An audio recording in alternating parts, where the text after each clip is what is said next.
On Wednesday morning, the European Union announced that it would finally respond to the tariffs imposed by Donald Trump, which had already been in place for a week.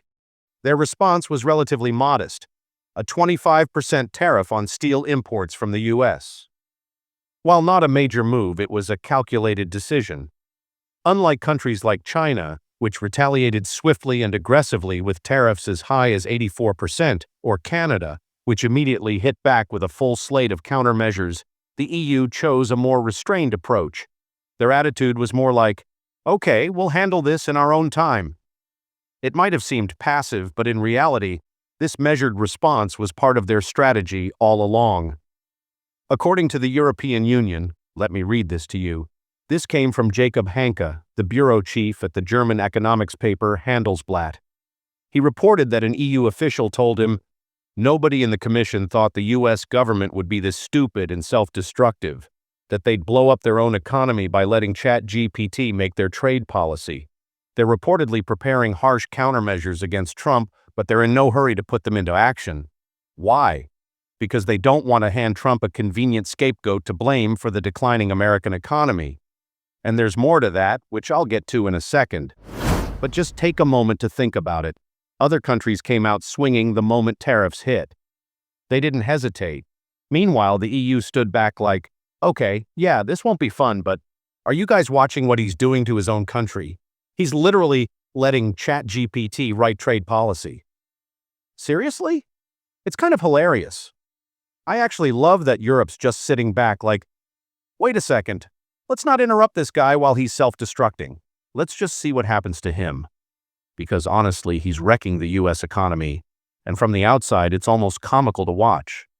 I mean, it's not funny for those of us living here, obviously, but if you're watching from abroad, you can see why people might be thinking, wow, this is unbelievable. The article goes on to say, inside the Commission and among EU trade ministers, the mood is calm, almost mocking. We'll just let them stew, said another senior official. If Trump doesn't blink by the end of the month, we're ready to hit hard. But for now, we'll watch him sweat. That's what they think of us. Or more accurately, that's what they think of him. They're literally mocking him. Their attitude is basically, let's sit back, watch him squirm, and laugh while he crashes the US economy in record time. But there's another layer to this. Europe isn't just sitting back for a laugh. They understand that as this trade war intensifies, especially with Trump doubling down on tariffs even against Europe, there's going to be fallout. U.S. companies will start looking for new revenue streams, maybe even new headquarters. And Europe wants to be ready to welcome those businesses. They're playing the long game, poised to benefit from the chaos, not just amused by it.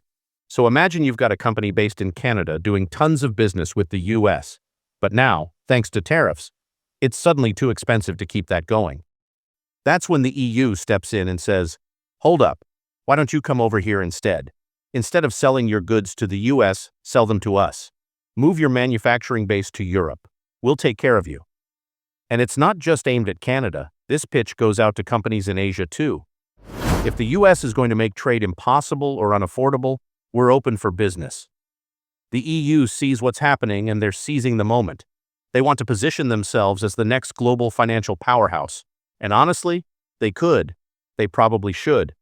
Why not take the opportunity when it's being handed to you?